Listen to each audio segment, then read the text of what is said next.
అంత కష్టపడుతూ కూడా ఆయన ఒక మాట వ్రాసుకున్నారు, a long walk to freedom, తన ఆటోబయోగ్రఫీలో. నా చిన్నతనంలో నా స్నేహితులందరం కలిసి ఒక ఆట ఆడుకునేవాళ్ళం.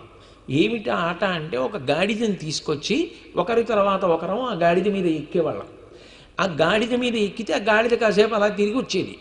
మేము దిగిపోయిన తర్వాత ఏదో ఇంకో స్నేహితుడు ఎక్కి తిరిగి వస్తుండేవాడు. అలా ఓ 10 మంది స్నేహితులు గాడిద మీద తిరిగి వచ్చారు. ఆ తర్వాత నేను ఎక్కాను ఆ గాడిద మీద. ఆ గాడిద ఒకవేళ నన్ను ఎక్కించుకోకూడదు అనుకుంటే అక్కడే అది నన్ను చిందులేసి కింద పడేయచ్చు. కానీ ఆ గాడిద నన్ను అలా పడేయలేదు.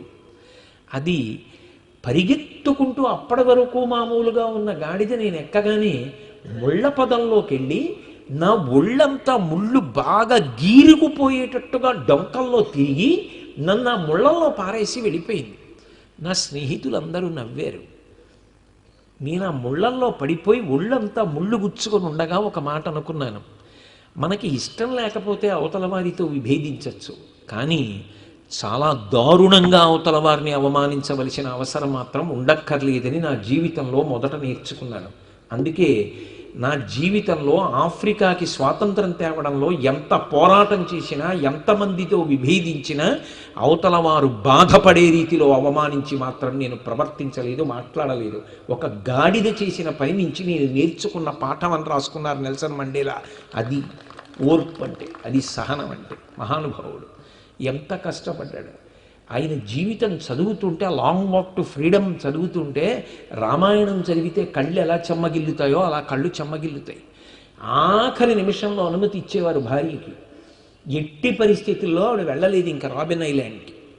ఎందుకని అంటే, విమానం రన్వే మీద తలుపులు వేసేసి వెళ్ళడానికి సిద్ధమైపోతోందని అనౌన్స్మెంట్ అవుతుంటే అప్పుడు అనుమతి మంజూరు చేసేవారు, నీ భర్తను నువ్వు కలవచ్చు నీ పెళ్ళని. అదే ఆఖరి విమానం రాబిన్ ఐలాండ్కి వెళ్ళడానికి. అది రన్వే మీద వెళ్ళిపోవడానికి సిద్ధంగా ఉంది. అనుమతి పట్టుకుని కూడా ఏడుస్తూ ఆవిడ కుప్పకూలిపోయేది. కొన్ని నెలల తర్వాత 15 నిమిషాలు నెల్సన్ మండేలాని కలవడానికి అనుమతినిచ్చారు. ఆయన గదిలో కూర్చోవాలి, మధ్యలో ఒక అద్దం, దానికి కన్నాలు, అవతల వైపు భార్య, పక్కనే ఒక వ్యక్తి నిలబడి వింటూ ఉంటాడు. మాటలు మాట్లాడుకునేటప్పుడు ఏదైనా ఆ పేరు గురించి మాట్లాడుతున్నాడంటే అనుమానం వస్తే ఆయన మాట్లాడడం ఆప్ చేయించేసి ముందు ఇతను మాట్లాడతాడు. నువ్వు ఎవరి గురించి మాట్లాడుతున్నావు అని అడుగుతాడు. ఆ 15 నిమిషాలు భార్యని స్పష్టంగా చూసుకోవడానికి అంత దూరంలో ఉండాలి కిటికీకి. అలా కూర్చోబెట్టేవారు కుర్చీలో. కన్నాలలోంచి భార్య కనపడాలని ఆయన పొందిన ఆవేదన గురించి ఆయన వ్రాసుకున్నది చదివితే, తర్వాత మళ్ళీ రాళ్ళు కొట్టడానికి వెడితే 15 నిమిషాలు భార్యని చూసినందుకు ఎంత కదిలిపోయిందో హృదయం, ఎంత కష్టపడ్డాడో, ఎన్ని దశాబ్దాలు అలా ఓర్పు పట్టి పోరాటం చేసి స్వాతంత్ర సంగ్రామం చేసి ఆయన ఎవరి మీద కత్తి దుయ్యలా కర్ర దుయ్యలా అంత పోరాటం చేసి చిట్ట చివరికి దక్షిణాఫ్రికాకి స్వాతంత్రం తెచ్చుకున్నాడు మహానుభావుడు.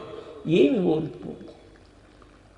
రామాయణ కాలమే కాదు, ఇప్పటికీ ఉన్నారు మహాత్ముల జీవితాలు చదువుతుంటే నిజంగా వాళ్ళ సహనం, వాళ్ళ పెద్దరికం, వాళ్ళ ప్రవర్తన, మనం ఏం ప్రవర్తిస్తున్నాం. కాబట్టి రాముడి గొప్పతనం ఎక్కడుంది అంటే ఆ ఓర్పులో ఉంది. అదే ఓర్పు నా తల్లి సీతమ్మది. క్షితిక్షమా పుష్కర సన్నిభాక్షి యారక్షిత రఘవలక్ష్మణాభ్యాం సారాక్షసీభి వికృతేక్షణాభి సంరక్షిత సంప్రతి వృక్షమూలి అంటారు వాల్మీకి రామాయణంలో. క్షితిక్షమా పుష్కర సన్నిభాక్షి, భూదేవికి పుట్టిన కూతురు కదూ, అందుకని భూమికి ఎంత ఓర్పో ఆ తల్లికి అంత ఓర్పు సీతమ్మకి. భూమి చూడండి, నేను నిద్ర లేచి తిరగాలంటే మొట్టమొదట ఆవిడ మీద పాదాలు పెడతాను, ఏమనుకోదు. నా చంటితనంలో మా అమ్మ ఒళ్ళో పడుకుని ఆవిడ్ని గుండెల మీద పాదాలతో తన్నాను. నన్ను కన్న తల్లి పూల పొట్లం విప్పి ముద్దు పెట్టుకున్నట్టుగా నా చిన్న పాదాలని పట్టుకుని ముద్దు పెట్టి ఆవిడ గుండెల మీద తన్నానన్న నా తప్పుని క్షమించింది.